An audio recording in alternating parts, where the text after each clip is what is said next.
Bonsoir et bienvenue à une nouvelle émission, Le Micro du Soir. Aujourd'hui, nous recevons Alexandru Aldea, professeur à l'Université technique de construction de Bucarest et président du Sénat universitaire.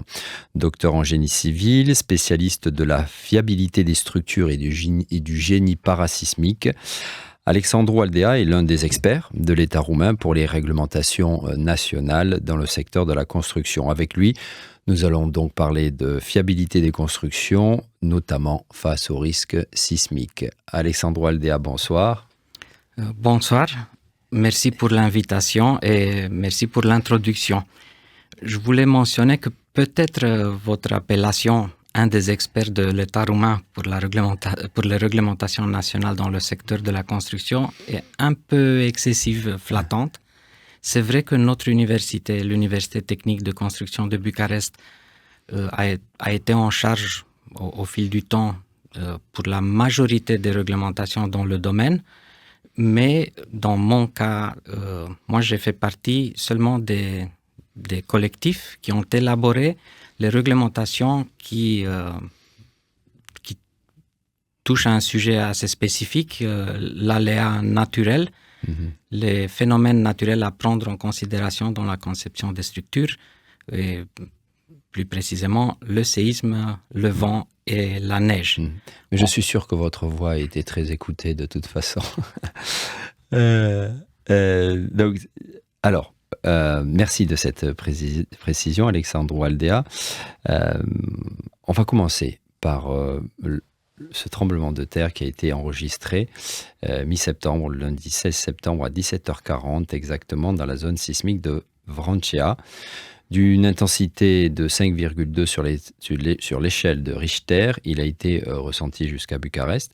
C'est le séisme le plus important de cette année, après celui de début août, d'une magnitude de 4,4. En préparant cet entretien, vous m'expliquiez qu'il y avait grosso modo deux théories. L'une affirmant qu'une succession de petits séismes empêchait plutôt le déclenchement d'un tremblement de terre beaucoup plus fort, et une autre théorie qui la contredit, qui dit que tout peut arriver.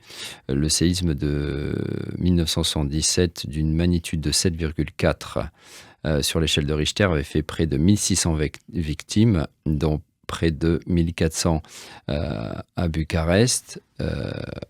Aujourd'hui, quels seraient les dégâts d'un tel séisme? Mais avant de répondre à cette question, faites-nous un petit rappel de ce que vous me disiez, donc du fait que il y a plusieurs petits séismes qui permettent de décharger une certaine énergie, mais certains disent que ça ne nous protège pas d'un grand tremblement de terre.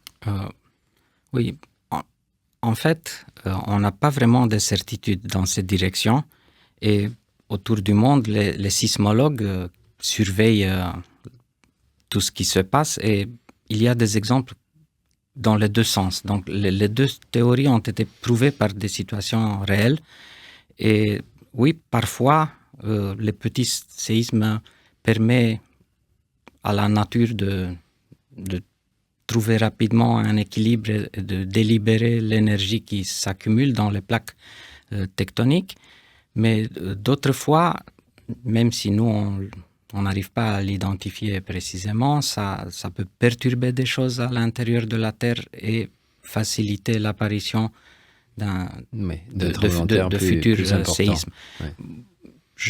Moi, je suis ingénieur génie civil, donc pas un sismologue de formation, et j'ai vu dans la littérature qu'il y a ces deux théories. Mais en général, là-bas où on a des séismes, il y en aura encore des séismes, et parfois même encore plus fort que celui de lundi 16 septembre. Aujourd'hui, un séisme comme celui de 77 à Bucarest, vous connaissez l'état des constructions. Est-ce qu'il serait dramatique? Est-ce qu'il serait moins conséquent? Les ingénieurs génie civil ont développé des procédures pour l'évaluation des dégâts sismiques attendus Donc, on fait des simulations. À partir des simulations concernant le mouvement sismique sur le site et ensuite sur les bases de données concernant les bâtiments existants. Et il y a un grand nombre de données qui sont nécessaires et ça fait que les résultats de telles analyses peuvent fournir des résultats différents en fonction de l'auteur, des scénarios considérés, des données et des modèles. La Roumanie, en tant qu'État membre de l'Union européenne, a dû préparer une analyse multirisque, y inclut le risque sismique, pour la présenter à l'Union européenne, pour préparer les grands scénarios pour que l'Europe fait face en solidarité, disons, aux différentes situations qui peuvent apparaître. C'est l'Inspectorat général pour les situations d'urgence en Roumanie qui a eu la coordination de ce grand projet appelé RORISC. Il y a des résultats qui ont été présentés même dans les... Ça sur l'ensemble de la Roumanie. Dans les médias. Pas seulement pour Bucarest. Oui, pour l'ensemble de la Roumanie. Il y a aussi d'autres évaluations qui ont été faites. Moi, je ne vais pas entrer dans une réponse quantitative. Je ne vais pas vous dire des chiffres. Je préfère regarder les choses un peu de façon qualitative, peut-être aussi plus accessible pour nos écouteurs. C'est vrai, moins spectaculaire. Donc, si jamais on prend le scénario d'un séisme similaire avec celui de 1977, ce scénario n'implique pas seulement la magnitude, mais aussi la position. Ça veut dire la profondeur où le séisme se produit et la position par rapport à Bucarest. Est-ce qu'il est plus loin ou plus proche, etc. Ça a une forte influence. Donc, si jamais on prend un scénario vraiment similaire, tous les modèles, toutes les analyses disent que probablement on aura plus de dégâts et plus de victimes. Et maintenant, quelles sont les raisons? Tout d'abord, on parle d'une exposition qui est supérieure. Ça veut dire la société s'est développée. On a beaucoup plus de population maintenant. Plus de densité, oui. Plus de densité. On a beaucoup plus de construction. Et si on parle des constructions, les constructions d'avant 1977 sont en grande majorité encore autour de nous. Donc, elles sont plus âgées, peut-être pas dans le meilleur état d'entretien, et elles ont subi les effets successifs des séismes du passé. Parce qu'on a eu un tremblement assez fort en 1986 également, et encore deux en 1990. Donc, qui ont fragilisé... Oui, il y a un effet qui est le plus souvent invisible à l'œil du grand public. Excuse-moi, je vous interromps un instant, Monsieur Aldea. Quand vous dites que la plupart des immeubles avant 77 sont toujours là, si on parle de Bucarest, quels sont les immeubles qui sont tombés ou qui se sont fortement dégradés lors du tremblement de terre ? Est-ce que c'est ceux plutôt construits dans les années 30, style art déco? Est-ce que ce sont ceux construits dans les années 40, début des années 50, pendant le régime communiste? Mais, très, très, très intéressante question et peut-être qu'on revient sur ça avec un plus de détails sur votre question. Mais avant, je veux juste compléter un peu quelque chose. On a ensuite les constructions après le séisme de 1977. On ne peut pas dire que toutes ces constructions sont parfaites et qu'il n'y aura aucun dégât. Et quand on parle d'un dégât, même s'il est moins important, ça veut dire que ça peut produire des pertes économiques et peut-être aussi des victimes. Donc,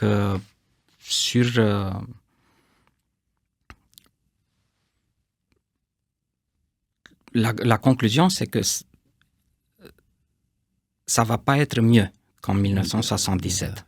Il y a eu une prise de conscience après 77 et véritablement des normes de construction qui ont été mises en place pour toutes les nouvelles constructions. Donc, ça, on avait déjà des normes des réglementations parasismiques à partir de 1963. elles ont été améliorées en 1970 et ensuite, tout de suite après le séisme, en 1978, on a changé la réglementation. Et encore une fois en 81, et après les séismes de 86 et 90, on a de nouveau changé en 92. Donc, c'est une réaction normale de la société, de la communauté scientifique et des ingénieurs de refaire, de changer, d'améliorer les règles de conception en tenant compte des données qu'on obtient lors des séismes, mais aussi du développement de la science parasismique autour du monde, bien sûr. Les ingénieurs n'ont pas disons des douanes politiques. La science, elle est la même partout et tout le monde partage. Et en revenant un peu à votre question, donc si à un certain moment un séisme similaire ou plus fort arrivera, et ce n'est pas important quand, on aura des problèmes, mais ce qui est le plus important, c'est qu'on soit bien préparé. Et ça fait le lien avec votre question sur quelle est la réaction de la société. Donc, qu'est-ce qu'on fait pour être bien préparé? On prend soin du bâti existant. Ça veut dire on prend soin, pardon, du bâti existant. Oui, du bâtiment, d'accord, oui. De l'ensemble des constructions qui existent déjà. On essaye de faire l'évaluation sismique. Si c'est nécessaire de la réhabilitation sismique, parfois on fait complètement un remplacement. On démolit, on refait tout neuf. Et bien sûr, l'État devrait se concentrer sur les bâtiments publics. C'est ça, finalement, sa responsabilité. Mais une particularité de la Roumanie, c'est que nous avons une législation qui aide aussi les propriétaires privés. Donc, on donne des financements pour l'évaluation et ensuite des conditions très, très bonnes pour financer la réhabilitation sismique. Du point de vue personnel, je dirais que c'est quelque chose un peu inhabituel parce que, prenons l'exemple des automobiles, est-ce que l'État nous paye l'inspection technique périodique? Non. Ça veut dire l'évaluation de notre automobile? Non. Et si jamais il y a un problème, c'est l'État qui paye pour la réparation, pour la... Non. Pourquoi l'État ferait ça, des fonds publics, pour les bâtiments qui sont privés? Mais parce que ça, les conséquences peuvent être dramatiques. Oui, c'est exactement la vision qui existe au niveau des autorités publiques en Roumanie.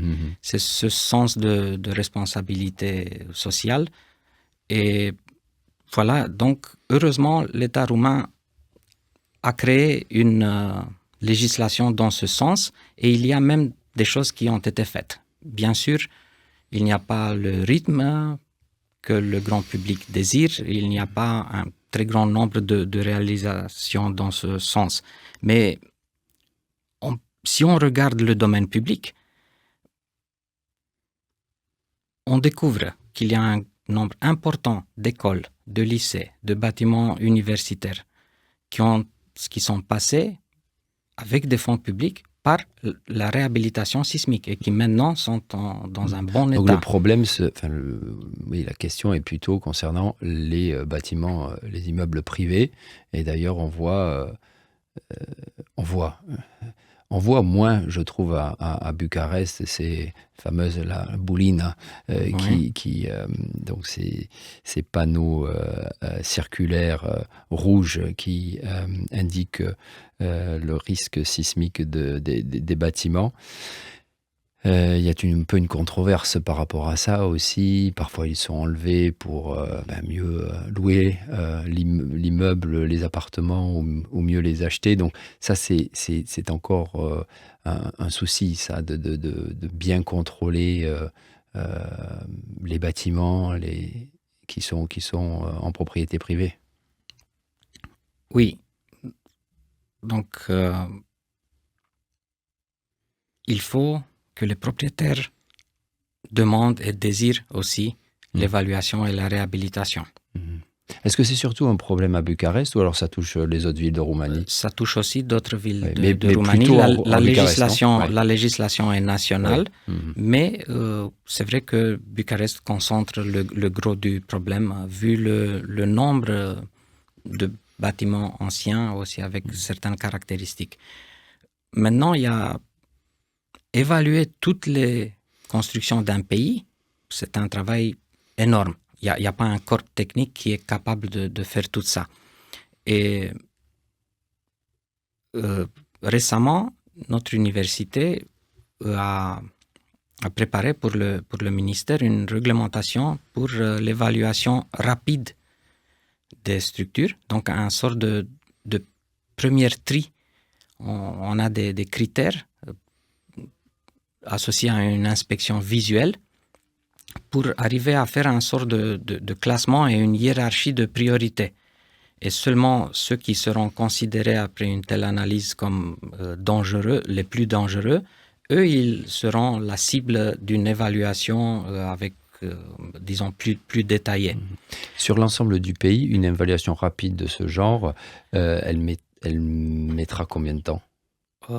C'est difficile à Je estimer. n'ai pas une idée, mais ce que je sais, c'est que à Bucarest, la mairie a commencé cette action. On a déjà des premiers résultats. Même des étudiants de notre université ont fait cet exercice. Finalement, ce n'est pas un exercice, c'est quelque chose de réel.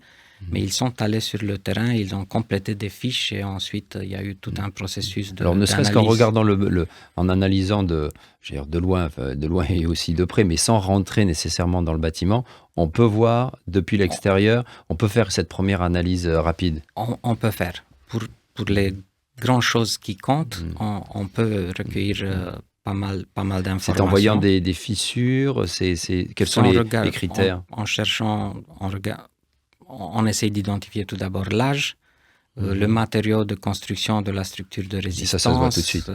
Oui, le système de la structure de résistance, c'est un bâtiment en cadre ou en voile. Est-ce que c'est en béton, en métal, quel type de contreventement, etc. Tout ce type de détails.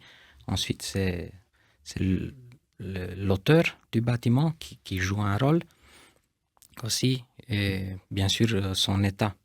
Donc, et aussi est-ce que le sol, enfin l'entourage du bâtiment est vérifié? Est-ce que des fissures au sol, par exemple, peuvent être une indication ou pas vraiment? Non, parce que les fissures au sol peuvent avoir une multitude d'autres causes, aucun lien avec le séisme. Mais bon, votre question est très pertinente parce que ce qui se passe avec un bâtiment est le résultat de caractéristiques de deux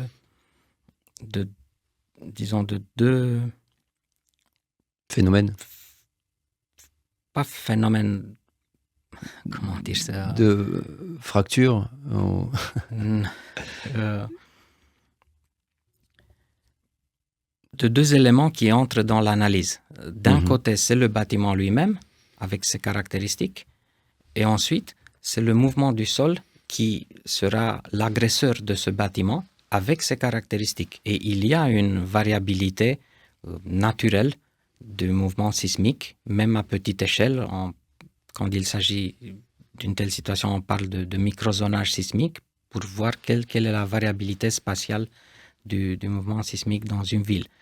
Et puisque nous sommes chez Radio France Internationale, ça me fait toujours plaisir quand il y a un public francophone de rappeler le fameux séisme de Nice 1877, quand un ingénieur roumain, un diplômé de l'école des mines de Paris, était sur place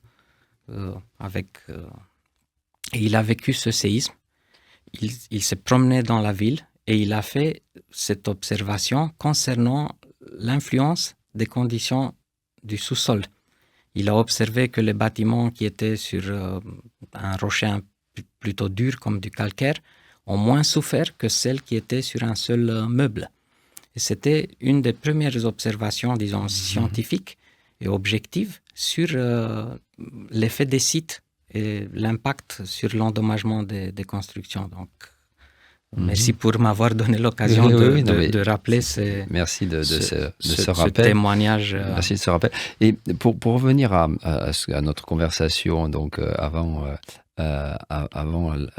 cet enregistrement, ce qui ressort beaucoup de ce que vous me disiez, c'est que il est très difficile de prévoir si un bâtiment, enfin je parle des bâtiments vieux ou relativement anciens, tiendront ou pas, parce que ça dépend du tremblement de terre, ça dépend de la faille, ça dépend, ce que vous disiez au début, de la profondeur du tremblement de terre.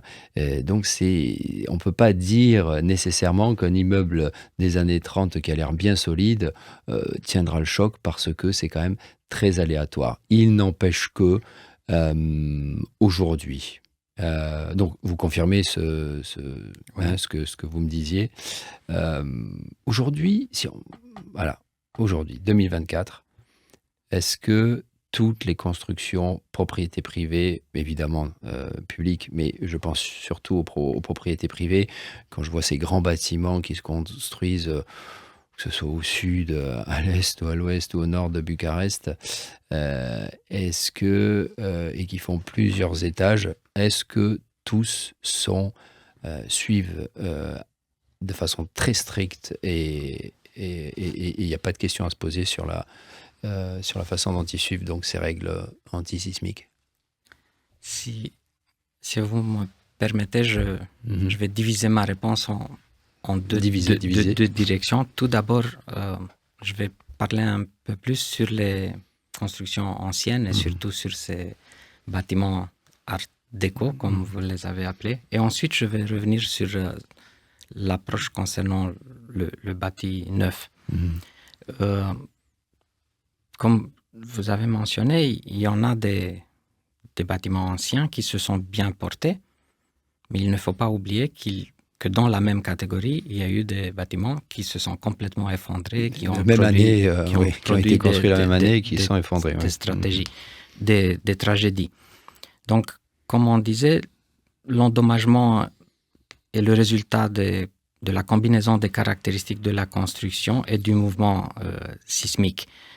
Et ces informations présentent une très large variabilité, ce qui fait que c'est impossible de donner des verdicts précis. Celui-là, on est sûr à 100% qu'il va tomber. Celui-ci, il n'aura rien. Ou il aura seulement quelques fissures. On n'est pas en mesure de donner de telles réponses. Et la seule façon de prendre en compte toutes les incertitudes est d'utiliser une approche probabiliste. Les résultats que les ingénieurs peuvent donner suite à une analyse de l'endommagement potentiel des structures est un résultat en termes de probabilité.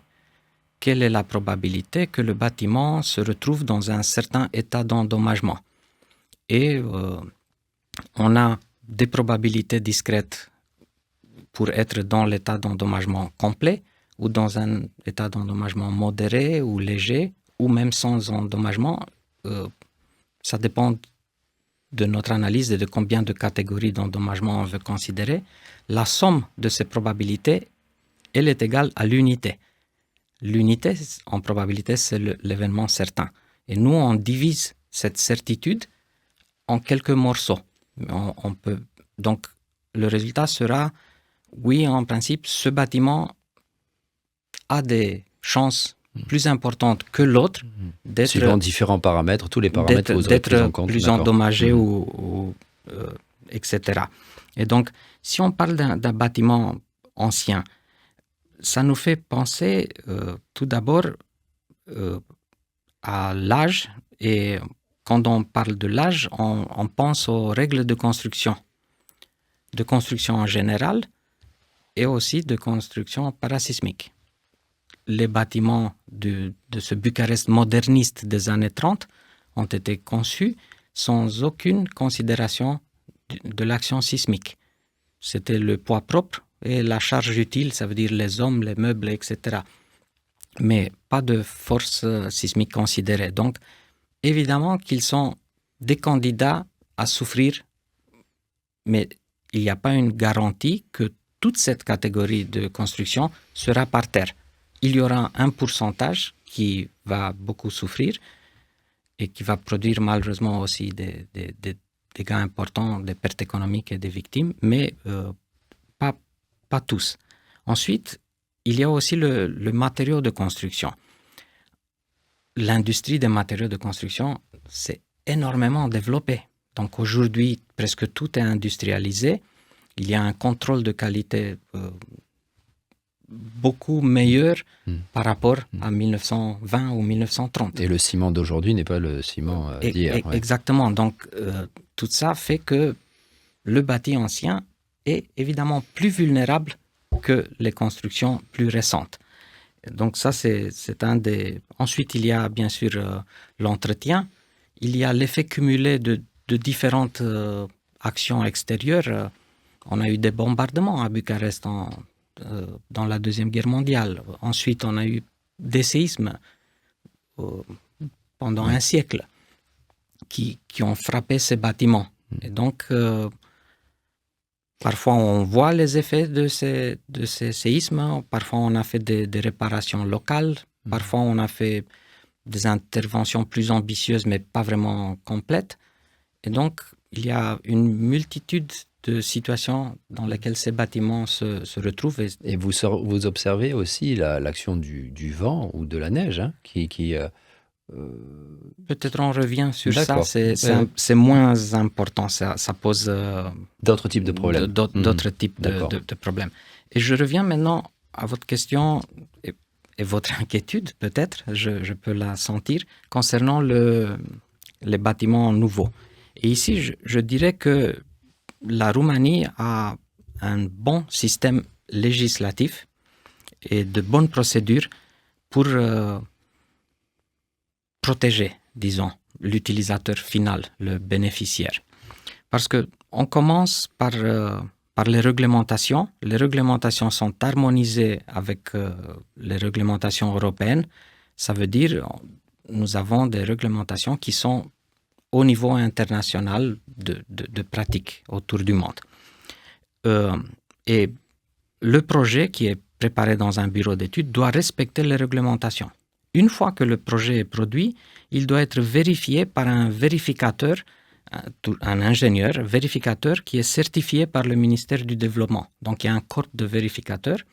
Ça pour tous les immeubles privés avant la vente des appartements. Non, c'est obligatoire. On parle du moment de la conception. Oui, de la conception. Mais je veux dire, au moment de la conception et avant la vente, quand l'immeuble est terminé, les appartements ne peuvent être vendus qu'après la certification technique. Cette vérification, cette certification, elle est au début. Se fait au niveau du projet. D'accord. On n'a pas encore fait la mise en œuvre. C'est au niveau du projet. D'accord. Donc, on vérifie que les calculs, la conception sont de bonne qualité. Et ensuite, vient l'entreprise qui fait la mise en œuvre. Elle doit respecter le projet. Et pour faire ça, le chantier doit être surveillé par un gestionnaire de chantier qui est à son tour certifié par le ministère du Développement. Pas tous les ingénieurs génie civil sont soit vérificateurs ou soit gestionnaires de chantier. En même temps, en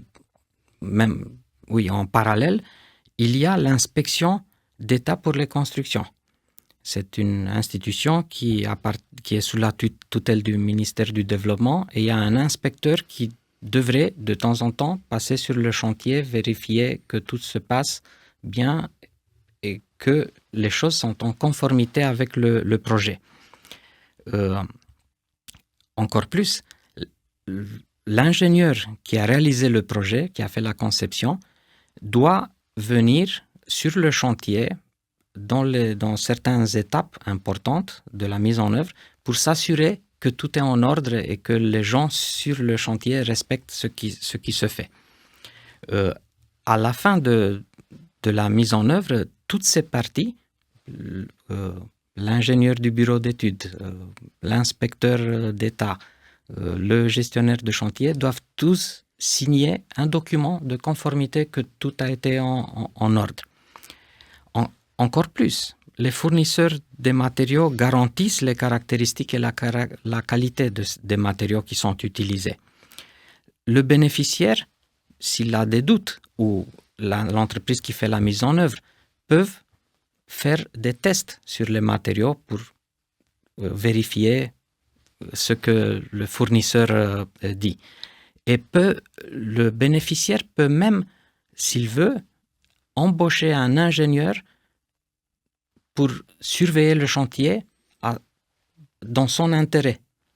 Ça se fait moins, mais si jamais il y a un manque de confiance dans l'entreprise qui fait, ou si l'investisseur est aussi le futur propriétaire, peut-être il veut avoir un représentant qui assure ça. Donc, c'est un système assez complexe.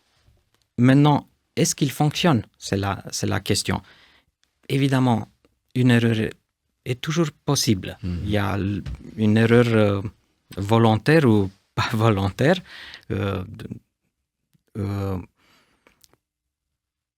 Parfois, on peut faire quelque chose sans le vouloir et ça passe sans être observé par les autres parties.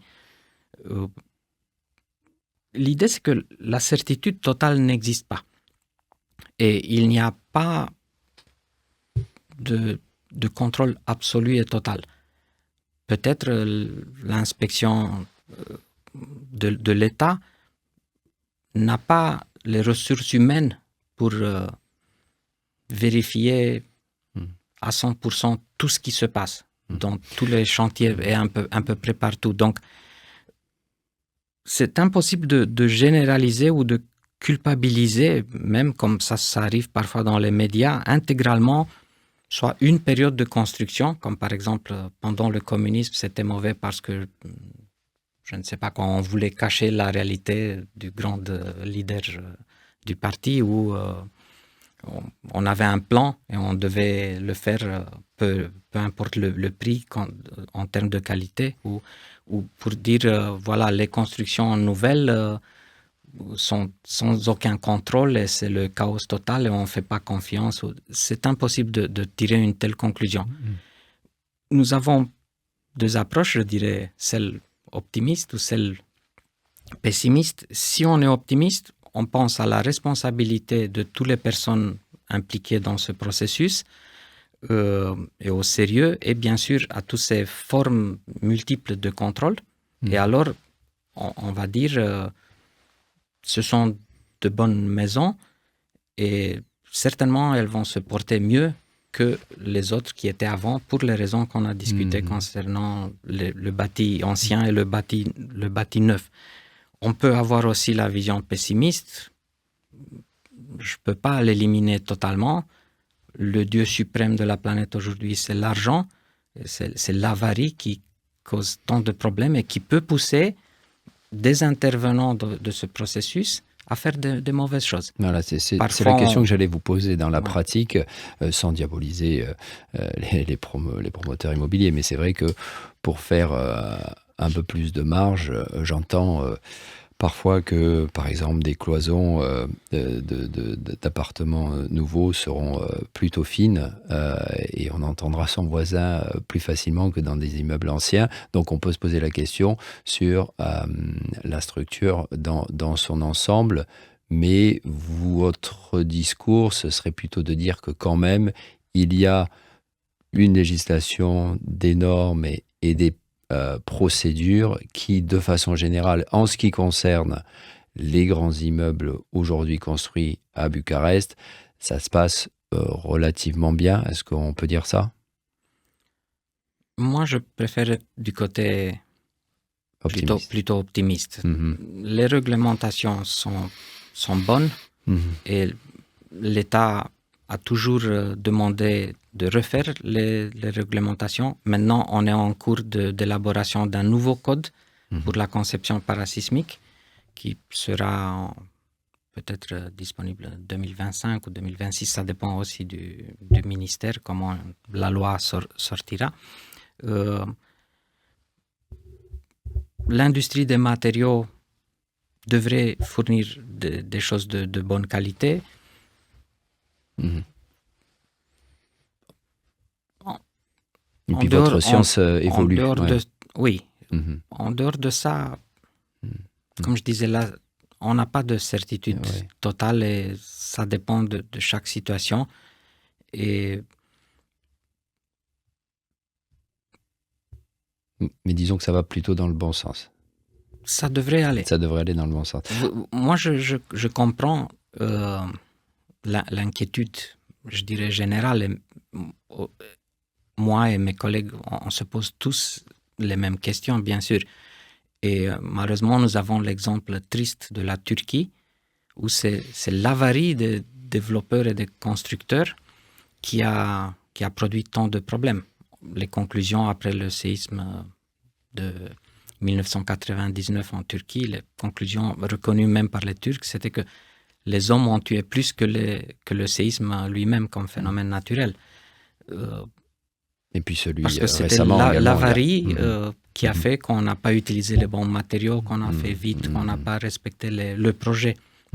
Parce que les Turcs ont une bonne réglementation, ont des bons bureaux d'études, ont des bons ingénieurs, des bonnes universités, mais la mise en œuvre n'a pas été, bien sûr, notre système... Un milieu rural surtout, c'était surtout un milieu rural. Des constructions sans autorisation, sans rien. Alexandre Aldea, on termine cet entretien. Il y a une petite question qui me taraude quand même concernant la centrale nucléaire de Tchernavoda. Là, il n'y a pas de souci? De nouveau, je répète, c'est peut-être obsessif, le fait qu'il n'y a rien de certain autour de nous. Il y a un dicton qui dit que c'est les taxes et la mort, oui, qui sont certaines. Mais même si on réfléchit vraiment, il y a des gens qui ont trompé les taxes et avec la mort, on n'a pas la même certitude dans toutes les cultures et on n'a pas de vérification. Donc, c'est la même chose avec la sécurité. Tout d'abord, la sécurité qui implique aussi la qualité coûte. On est habitué quand on parle de petits objets, on est habitué quand on parle de voitures ou de vélos. On paye plus, on a plus de qualité et de sécurité. On l'accepte un peu moins quand il s'agit de bâtiments. On aimerait acheter quelque chose qui est pas du tout cher, mais qui nous donne une très grande sécurité. Malheureusement, ça ne fonctionne pas. Donc l'État, ce qu'il fait par ses réglementations, c'est d'imposer un niveau minimal qui est associé à sa responsabilité sociale, un niveau minimal de protection. Et ça se fait dans tous les pays du monde pour les constructions générales. Quand il s'agit de centrales nucléaires, tout change. Et ici, il y a des réglementations nationales, mais qui sont toutes liées finalement à l'Agence internationale pour l'énergie atomique à Vienne. Donc, si notre centrale nucléaire fonctionne, ça veut dire qu'elle a reçu toutes les OK, les approbations de l'IAEA. Et cette agence oblige les centrales nucléaires à faire en anglais on appelle Periodic Safety Review, donc une révision périodique de la sécurité qui implique le côté sismique, bien sûr, comme un danger important. Et pour ça, on fait une analyse probabiliste de l'aléa sismique et suivie par une analyse probabiliste du risque sismique. Ces études qui sont bien sûr faites par des entreprises assez spécialisées, des grandes boîtes américaines qui peuvent avoir des sous-traitants, comme notre université en a été à un certain moment, pour la partie d'aléas sismiques. Mais l'agence internationale fait un examen très strict par les pairs, qui sont des experts internationaux de très haute réputation, qui révisent en détail, avec un maximum de responsabilité, tous les rapports et qui donnent des conseils qui deviennent obligatoires. Donc, la centrale, si elle fonctionne, moi, je veux avoir cette Vous êtes bien placé pour le savoir parce que cette tranquillité. Ouais, vous avez collaboré avec l'Agence internationale de l'énergie atomique. Oui, donc oui. Vous savez de quoi J'ai vu le sérieux et bien sûr, si on a une vision totalement pessimiste de la vie, on va tout mettre en question, on va plus croire à rien. Donc, qu'est-ce qui se passe si on ne croit plus au travail de cette agence internationale, à la responsabilité des gens à l'intérieur, à ceux qui travaillent dans les centrales nucléaires et qui prennent soin? C'est un sort de chaos. Et, bon, la Roumanie en a seulement une, la France en a une 50aine, si je ne me trompe pas. Donc, moi, je suis plutôt positif. Maintenant, l'événement improbable, la chose vraiment spectaculaire, inattendue, peut apparaître, mais avec de très très faibles probabilités. Et il faut dire qu'en termes de probabilité de ruine, par exemple, tout ce qui est du domaine nucléaire est des centaines de fois ou des milliers de fois plus strict que par rapport au bâti courant. Donc, la responsabilité sociale concernant les centrales nucléaires est bien démultipliée, oui. comprise et prise en compte. D'accord. Alexandre Aldea, je vous remercie pour vos propos et l'objectivité de vos propos, et je me sens relativement plus rassuré après tout ce que vous nous avez dit. Merci beaucoup d'avoir été avec nous. J'avais très envie, après ce petit tremblement de terre qui a eu lundi 16 septembre, comme je le rappelais. Donc merci infiniment, et puis bonne continuation. On a besoin de vous, d'ingénieurs qui restaient en Roumanie pour nous protéger, notamment des risques sismiques. Merci beaucoup, Alexandre Aldea. Merci beaucoup pour l'invitation et pour le sujet que vous avez choisi. C'était essentiel, un sujet essentiel. Chères auditrices, chers auditeurs, c'est tout pour ce soir. Je vous souhaite un très bon week-end. Week-end Placout, au revoir.